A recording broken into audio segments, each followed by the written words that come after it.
말씀의 제목을 한번 따라해 보겠습니다. 회개의 뜻을 알면 돌아오게 된다. 회개의 뜻을 알면 돌아오게 된다는 말씀으로 여러분과 은혜를 나누도록 하겠습니다. 자, 누가복음 15장의 말씀은 정말 다양한 해석이 가능한 그런 보물창고 같은 말씀인 것 같아요. 제가 이 누가복음 15장을 통해서 여러 가지 설교들을 했던 기억들이 있습니다. 오늘은 좀 다른 관점에서 설교하고자 합니다. 지난 1년 전이죠. 1년 전에 저는 이 누가복음 15장에 이제 세 가지 비유가 있습니다. 그 중에 마지막 비유인 잃어버린 아들을 다시 찾은 아버지의 비유, 우리 탕자의 비유라고 하죠. 이걸 통해서 여러분과 함께 은혜를 나눴던 기억이 있습니다. 전통적으로 잃어버린 아들을 우리가 탕자라고 하고 그 안에 첫째 아들과 둘째 아들 그리고 아버지가 있습니다. 우리는 늘 이 말씀 속에서 질문에 서 있습니다. 어떤 질문이냐면 나는 어떤 신앙일까? 나는 첫째 아들과 같은 신앙일까? 아니면 둘째 아들과 같은 신앙일까?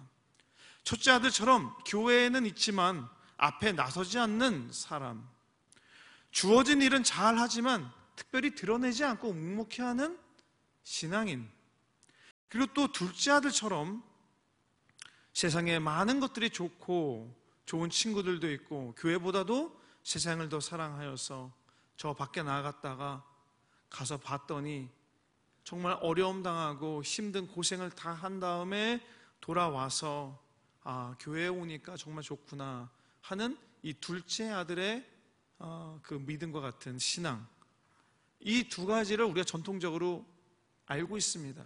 그리고 저는 1년 전에 이 두 신앙의 모델이 아닌 세 번째 신앙의 모델인 아버지에 대해서 이야기했습니다. 자, 아버지는 어떤 신앙의 모델인가? 아버지는 첫째만 사랑하지 않고 둘째만 기다리지도 않고 이 둘을 다 품어주고 있는 신앙이 바로 아버지의 신앙이다라고 말씀을 드린 적이 있습니다. 누가복음 15장의 이 세 가지 비유, 메타포에서는 우리에게 여러 가지 신앙의 관점을 보여줍니다. 첫째 아들과 같은 신앙, 둘째 아들과 같은 신앙, 그리고 아버지와 같은 신앙. 저는 여러분에게 아버지와 같은 신앙이 되기를 이제 말씀을 드린 기억이 있습니다. 그러나 오늘은 이 신앙관과는 좀 다르게 회개라고 하는 관점에서 누가복음 15장을 여러분과 함께 나누고자 합니다. 자, 오늘 제목이 회개의 뜻을 알면 돌아오게 된다고 했습니다. 오랫동안 신앙생활을 하신 분들에게도 이 어려운 주제가 몇 가지 있습니다. 그 중에 하나가 이 회개입니다. 회개가 참 어려워요. 우리가 기도하면서 회개하며 주님께 돌아와야 되는데 나는 한 20년 전에 회개했는데, 한 10년 전에 회개했는데, 처음 예수 만날 때 회개했는데, 그때 크게 하고 지금은 잘 예수 신앙생활 잘하고 있는데 이렇게 돌아보시는 경우가 있습니다. 그러나 이 신앙생활 하면서 또한 기도하면서 늘 우리가 마주하는 질문들이 몇 가지가 있습니다. 그 중에 하나는 나는 하나님 앞에 회개를 잘 한 건가? 잘 해왔나? 이런 질문이 있고요. 또 내가 하나님 앞에 회개한 죄를 하나님은 정말 용서해 주셨을까? 하는 질문이 있어요. 또 내가 회개 기도를 했는데 왜 여전히 내 마음에는 풀리지 않는 무언가가 남아있지? 하는 이런 의심들도 있고 생각들도 가지고 있습니다. 그래서 여러분, 이런 회개의 모호함과 또 이 풀리지 않는 마음들이 우리에게 있는데, 저와 오늘 이 흐릿한 마음을 깨끗하게 하고 또 회개의 뜻을 바로 알아서 주님께 기쁨으로 돌아오는 저와 여러분 되시기를 주님의 이름으로 축원합니다. 자, 첫 번째, 예수님이 비유로 설명하시는 이유에 대해서 한번 알아볼까 합니다. 예수님께서 비유로 설명을 하시는데 이 비유의 의도를 먼저 잘 알면은 회개에 대해서 조금 가까이 갈 수가 있습니다. 누가복음 15장 1절에서 3절에 있는 말씀에 바리새인과 서기관들이 이제 예수님께 찾아와서 왜 죄인과 이 세리들하고 식사를 합니까? 죄인은 가까이 하는 사람들이 아닙니다. 가까이에서는 안 됩니다. 우리는 구별된 사람으로서 저 죄인들하고는 다릅니다. 이 이야기를 예수님께 와서 하고 있는 거예요. 자, 누가복음 15장 1절에서 3절에 있는 말씀인데 제가 읽어드리겠습니다. 모든 세리와 죄인들이 말씀을 들으러 가까이 나오니 바리새인과 서기관들이 수군거려 이르되 이 사람이 죄인을 영접하고 음식을 같이 먹는다 하더라. 예수께서 그들에게 이 비유로 이르시되. 자, 여기까지 하나의 이야기로 쭉 흘러오고 있습니다. 말씀의 맥락만 본다면 다 건너뛰고 예수님은 지금 이 비유를 말씀하시면서 이 마음이 아프세요. 아프신 겁니다. 왜냐하면 이 바리새인과 서기관들이 죄인들과 식사한다는 것으로 예수님의 흠을 잡으려고 지금 다가오고 있다는 것을 너무나 잘 알고 있기 때문입니다. 이때 이 안에 말씀에는 없지만 우리가 이 말씀 속에서 읽을 수 있는 것 중에 하나는 예수님의 마음은 저 바리새인 정도 된다면, 저 바리새인처럼 율법을 알고 말씀을 그렇게 잘 지켜온 사람이라면 저 죄인과 같은 사람들, 저 연약한 사람들, 세리 같은 사람들, 누가 그 사람들을 품어주고 안아주고 사랑해 줄 수 있겠는가? 바로 말씀을 알고 율법을 지켜나가는 저 바리새인들이 그런 일들을 해야 되는데 그러지는 못할 망정 오히려 죄인들과 세리들과 거리를 두어야 합니다. 와서 흠을 잡고 있는 거예요. 만약에 이들이 이런 사랑의 마음, 포용의 마음이 있었다면 저 식사 자리가 문제겠습니까? 그러지 않았을 거예요. 아마도 바리새인이 예수님이 죄인들과 식사하는 거 보고 저분이 말씀을 증거하는 사람 같은데, 랍비인데, 하나님의 선생님인데, 그러면은 내가 저렇게 좋은 자리에 어떤 다과라도 좀 갖다 줘야 되지 않을까? 하는 마음으로 다가갔을지도 모르겠습니다. 근데 그 마음이 예수님의 마음 속에서 아픈 거예요. 저 바리새인과 서기관들이 하나님의 사랑을 알아야 되는데 그러지 못하고 말씀에 깊이 들어가지 못하고 있다는 것을 보면서 비유를 이제 말씀해 주고 있는 겁니다. 동시에 혹시 우리가 예수님을 믿으면서 신앙생활을 하면서 저 바리새인들처럼 서기관들처럼 우리 주변에 있는 사람들을 받아들이지 못하고 포용하지 못하고 사랑을 해주지 않았다면 오늘 예수님도 우리에게 그러한 마음으로 오늘 다가올지도 모르겠습니다. 사랑하는 여러분, 이렇게 서로가 다른 생각을 가지고 있어요. 바리새인들은 바리새인 나름대로 생각을 가지고 있고 세리하고 죄인들은 예수님과 식사를 하면서 여러 가지 생각들이 있을 겁니다.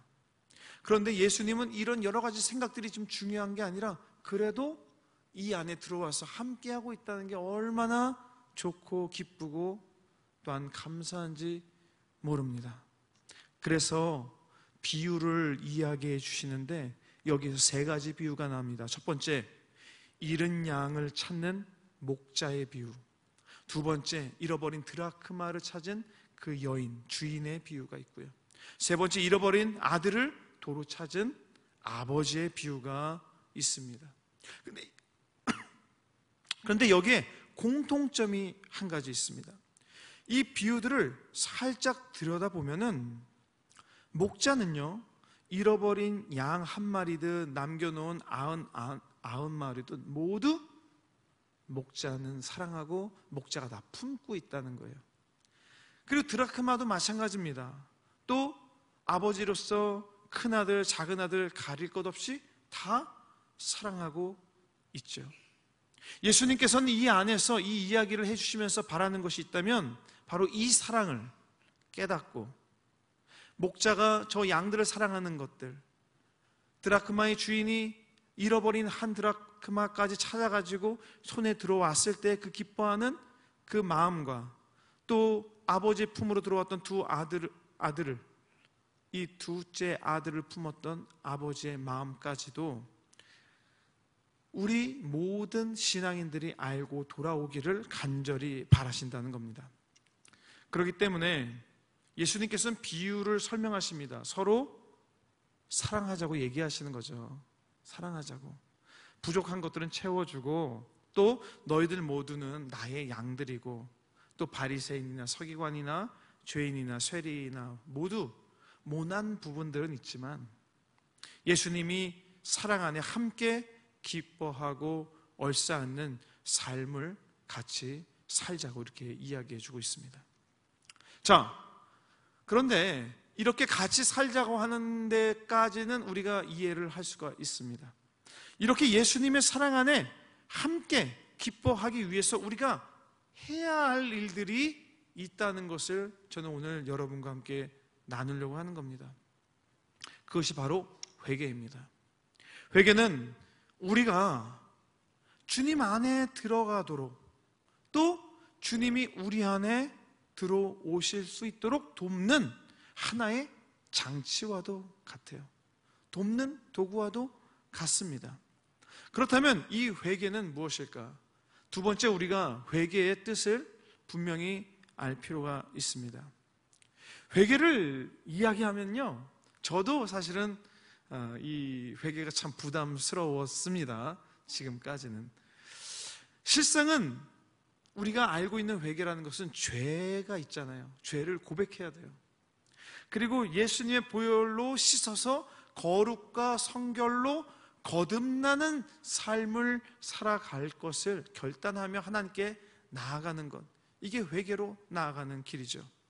그런데 우리가 이렇게 회개한다는 것을 답답하게 느낄 때가 있는 단어로 다가올 때가 있습니다. 그렇게 생각하시는 분들이 있습니다.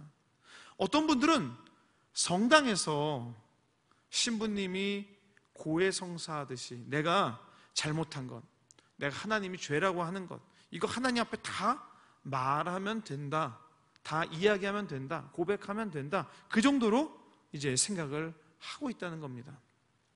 또 이게 우리가 생각할 때, 야, 이게 회개할 거리일까?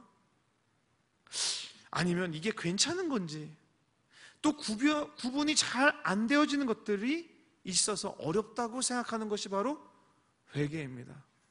그래서 강사 목사님이나 부흥사님들이 오시면은 회개하자고 하는데 내가 뭘 회개해야 되지? 하면서 기도할 때도 사실 종종 있어요. 그때 우리가 이런 마음의 혼란들이 있을 때에 우리가 어떻게 하나님과의 관계를 새롭게 해야 되고 회개 기도를 어떻게 정리해 나가야 될까? 그 뜻을 우선 먼저 명확하게 한다면 우리가 기도하는 데 좀 도움이 될 거라 저는 생각합니다. 자, 회개를 생각할 때 우리는 두 가지 단어를 분명히 알아야 합니다. 첫 번째는 죄입니다. 죄는 이제 헬라어로 하마르티아입니다. 하마르티아. 한번 따라해 볼까요? 하마르티아. 네, 죄입니다. 이 죄의 뜻은 관역에서 벗어난다는 거예요. 여러분, 올림픽 보면 양궁 아시죠? 양궁 보면 관역이 있어요. 정 가운데부터 해서 10점, 조금 옆에 벗어나면 9점 해서 1점까지 있습니다. 그리고 그곳을 중앙을 이제 관통하려고 애를 씁니다. 그러다가 어떠한 선수가 잘못 조준을 해서 한 6점이나 5점으로 떨어지면 아유, 큰일 났다, 틀렸다. 사실은 1점까지 있긴 하지만 5점만 넘어가도 관역에서 벗어났다라고 우리가 생각을 해요. 많이 벗어났다고. 관역에서 벗어났다는 것은 이런 것과 같습니다. 하나님을 향한 나의 인생이 조금이라도 하나님을 향한 그 마음과 그 뜻에서 벗어나서 하나님이 원하지 않는 관역 바깥으로 조금이라도 나가기만 하면 그것은 뭐다? 죄라는 거예요. 그것은 죄라는 겁니다. 다시 말해서 하나님은 내가 하나님을 사랑하시길 원하는데 마음에 하나님의 사랑이 있어요. 그래서 내가 교회도 열심히 해요. 그런데 마음에 또 세상을 사랑하고 있네요. 세상의 것들을 좋아하고 친구들을 좋아하고 또 나가서 노는 것을 좋아하고 여러 즐길 것들이 너무 많이 있습니다. 근데 이 두 가지를 다 하면서 마음에 생각을 해요. 야, 하나님 그렇게 째째한 분이야? 그렇지 않아. 괜찮아. 이것도 다 하고 저것도 다 하면 돼. 내 마음대로 신앙생활을 한다면 그것은 관역을 벗어난 겁니다. 죄입니다. 하나님을 더 사랑해야 되는데 하나님을 더 사랑하지 않고 두 마음을 겸해서 품었기 때문에 죄입니다. 사랑하는 여러분, 하나님 앞에 죄라는 것을 분별하기 위해서, 관역에서 벗어났는지 분별하기 위해서 가장 좋은 방법이 있어요. 그게 뭐냐면 이 질문을 항상 기억해 두는 거예요. 어떤 질문이냐면 하나님이 기뻐하실까? 아주 쉽습니다. 하나님이 기뻐하실까? 하나님이 기뻐하실까 하는 이 질문 앞에 서 있기만 하면 이게 관역에 정확하게 하나님 기뻐하시는 곳에 그대로 가고 있는지 아닌지를 우리가 분별할 수 있어요. 그리고 하나님께서 주신 선한 양심이 있어서 내가 아니라고 입으로 얘기해도 내 양심이 아니야, 이건 하나님이 원하시는 게 아니야 라고 말해준다면 거기에서 돌이켜서 끊고 다시 가야 되는 겁니다. 자, 두 번째 단어가 있습니다. 그것은 회개입니다. 회개는 헬라어로 메타노이아. 한번 따라해 보겠습니다. 메타노이아. 메타노이아. 이 회개는 돌아서다, 돌이키다 라고 하는 뜻을 가지고 있어요. 회개라는 것은 하나님이 기뻐하지 않는 자리에서, 기뻐하시지 않는 일에서, 기뻐하시지 않는 환경에서 돌아오는 용기를 뜻합니다. 용기가 없으면 알고 있어도 할 수가 없습니다. 죄가 있어서 회개의 마음으로 하나님께 나아가면서 관역에서 벗어난 것을 알고 깨닫고서 다시 돌아오는 거라면 회개 기도는 진정한 결단과 죄로부터 돌아오는 하나님의 사랑에 대한 응답으로서 드려지는 고백이 되어질 겁니다. 그런데 그 고백이 단순히 죄를 고백하는 걸로만 끝나는 것이 아니라 진정으로 회개하는 마음으로 돌이켜서 다시는 여긴 쳐다도 보지 않겠습니다. 하나님이 기뻐하시지 않는 것을 분명히 압니다 라고 간절한 마음으로 돌아오는 회개, 이게 메타노이아입니다.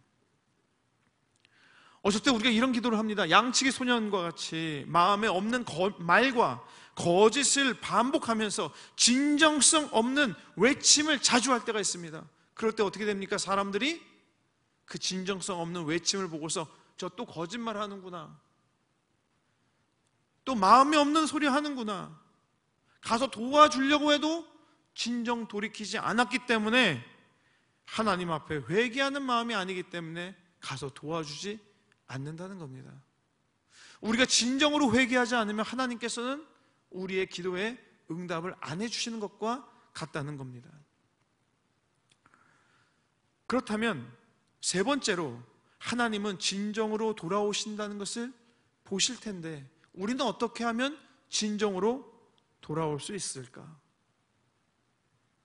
여러분, 요즘 TV를 보면은 유행하는 그런 프로그램들이 있습니다. 제가 저희 아내랑 자주 보는 TV 프로그램 중에 하나가 이제 이혼 숙녀 캠프라는 게 있어요. 혹시 아세요? 아시는 분 있으세요? 좀 늦은 시간에 하는 거라서 잘 모르실 수도 있을 것 같아요. 자, 거기에 보면은 여러 부부들이 나와요. 문제가 많은 부부들이 나옵니다. 하나같이 결혼 생활을 이어가기에 정말 심각한 문제들을 가지고 있습니다. 나오는 사람마다 남편이 자기에게 잘못했던 것들 영상에다 다 찍어가지고 이걸 막 이제 고자질을 하고요. 또 아내도 남편이 잘못한 영상 다 찍어가지고 그 앞에서 다 고자질을 하는 거예요. 그리고 나서 남편이 이렇게 잘못했다, 아내가 이렇게 잘못했다, 내가 피해자다, 다 이렇게 얘기를 하고 있습니다. 근데 시청자 입장에서 보고 있자니 참 민망하고 안쓰럽고 부끄러운 사실들이 너무나 많이 드러나게 되는 거예요. 야, 어떻게 저렇게 살았을까? 그런 마음도 듭니다. 영상을 보다가 보통 이 부부들 안에 자녀들이 있는 경우가 있거든요.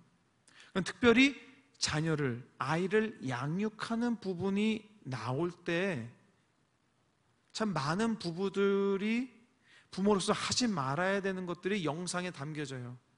음주, 술을 먹고 또 폭력을 행사하고 아이들 앞에서 욕설을 하면서 정말 너무 심각하다. 어떻게 저렇게 아이 앞에서 할 수 있을까? 아이한테 저러면 안 되는데. 그러면 거기에 이제 이 사회를 진행을 보고 있는 서장훈 씨가 영상을 보다가 잠시 딱 멈춰버려요. 그리고 너무나 안타까운 마음으로 얘기합니다. 이건 상식적으로 도저히 하면 안 되는 겁니다. 이렇게 이야기를 해요. 그러면 그 부부들이 대부분이 이렇게 대답합니다. 이 대답을 말로만 하는 게 아니라 표정으로도 얘기해야 돼요. 표정으로 제가 좀 따라하기가 좀 어렵기는 한번 해보겠습니다. 정말 이렇게 하면 안 됩니다 라고 하면은 거기는 아내나 남편이 다 표정이 똑같아요. 네, 제가 잘못했습니다. 앞으로 그러지 않겠습니다. 표정이 하나 잘못한 것 없는 사람처럼 얘기는 해요.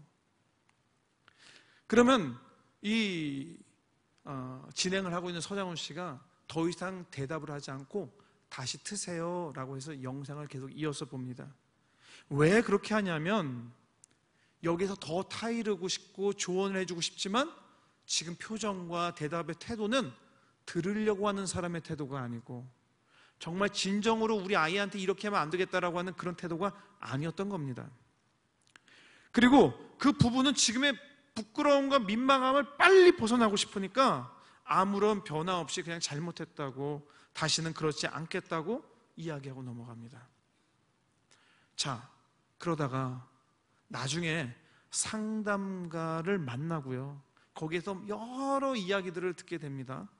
그리고 역할을 바꿔서 남편이 아내로, 아내가 남편의 입장에 서 있는 그런 역할을 바꾸기, 또 어떤 연기자들이 자신의 모습을 똑같이 연기하는 것을 보면서 그들이 그래요. 내가 저 정도였어? 내가 봐도 남편이, 아내가 정말 힘들겠구나. 정말 자신이 잘못했다고, 개선해야 되겠다고, 내가 이렇게 해서는 안 되겠다고 눈물을 펑펑 쏟습니다.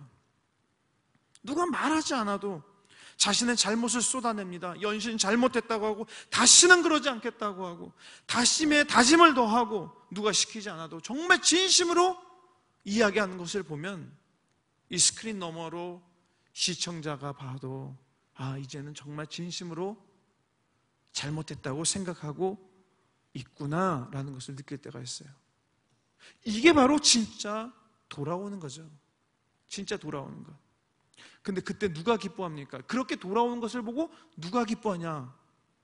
진정 돌아오는 것을 보면서 상대 쪽에 있었던 남편이 마음에 정말 아내가 진심으로 얘기하는구나라는 것을 보고 기뻐하고, 상대 쪽에 있는 아내가 남편이 정말 돌아왔구나라는 것을 보고 기뻐하고, 또 이 두 사람이 변화되면서 가정이, 또 자녀가 우리 가족에게 희망이 있다는 것을 보고서 기뻐하게 됩니다.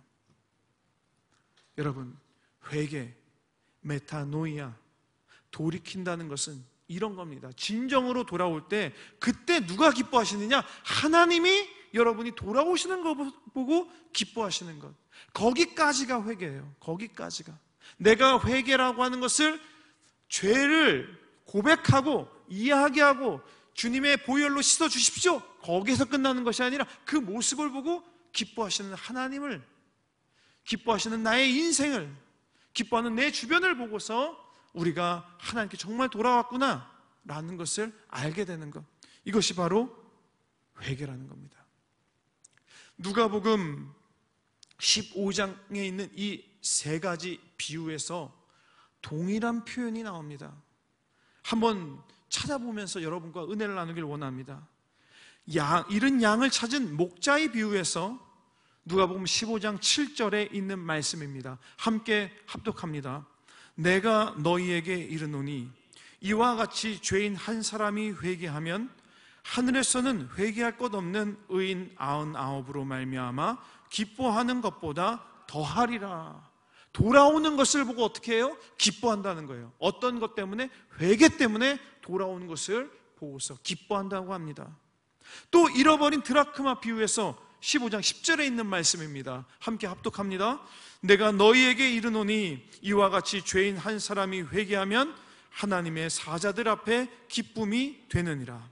자, 회개해서 돌아오면 하나님의 사자들, 저 천국, 저 하나님 나라에 있는 사람들도, 거기에 있는 천국 백성들도 기뻐한다는 겁니다. 할렐루야. 우리가 기뻐한다는 것, 우리가 회개하는 걸로 내가 무슨 죄를 저질렀는지 이거에 대해서 고백으로 끝나는 것이 아니라 이걸 통해서 정말 진정으로 돌아왔구나라는 것을 통해서 저 하늘에서도 함께 잔치가 열려지고 기뻐한다는 겁니다. 마지막으로 잃어버린 아들의 비유에서도 똑같은 표현이 있습니다. 15장 32절에 있는 말씀을 합독하겠습니다. 이 내 동생은 죽었다가 살아났으며 내가 잃었다가 얻었기로 우리가 즐거워하고 기뻐하는 것이 마땅하다 하니라. 자, 여기서 죽었다가 살아났으며 라고 하는 표현이 있어요. 죽었다가 살아났다는 것은 바로 회개해서 돌이켜서 돌아왔다는 겁니다. 회개한 거죠. 그 모습을 보고 기뻐하는 것이 마땅하다는 겁니다. 사랑하는 여러분, 회개는 단순히 하나님 앞에 내가 이것을 잘못했습니다, 용서하여 주옵소서, 거기에서 끝나는 것이 아닙니다. 결론적으로 회개의 개념은 이 세 비유에서 말한다면 바로 예수님의 기쁨이 되는 것입니다. 우리가 돌아와서, 우리가 주님께 돌이켜 와서 죄를 알고 깨닫고 그 관역에서 벗어난 것을 알고서 돌아오는 것을 보신 하나님께서 가장 기뻐하는 그 모습이 바로 회개라는 것입니다.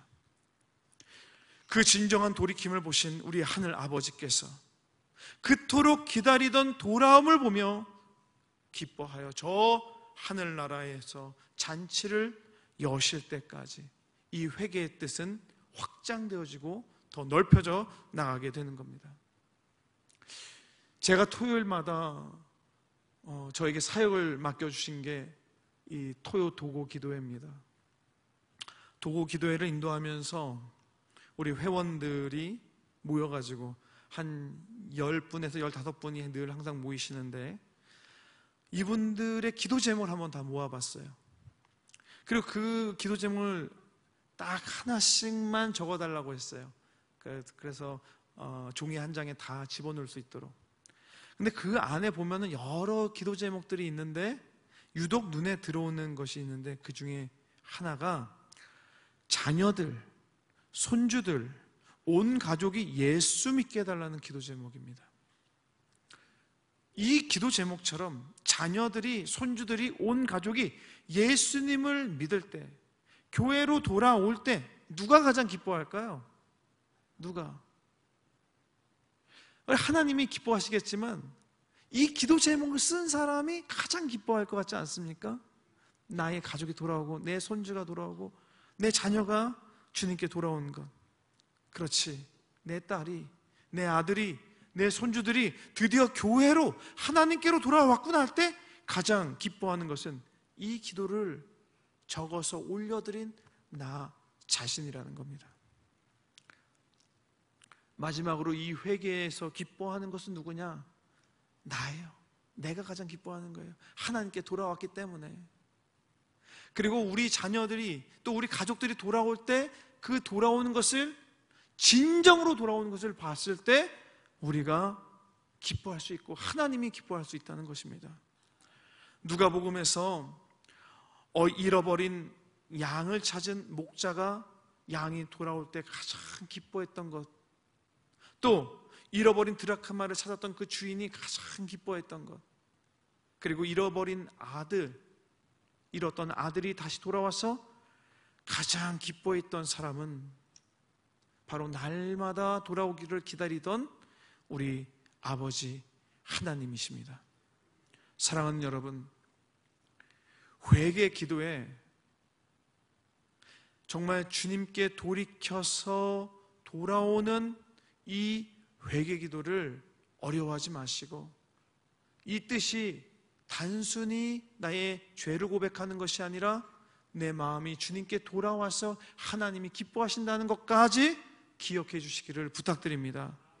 그리고 이 회개에는 나를 사랑하시는, 그리고 내가 돌아오기를 간절히 기다리시는 예수님의 기쁨과 마음이 그 자리에서 저와 여러분을 기다리고 있다는 것을 기억하며 날마다 회개 기도를 기쁨으로 드리시는 저와 여러분 되시기를 주님의 이름으로 축원합니다. 기도하겠습니다.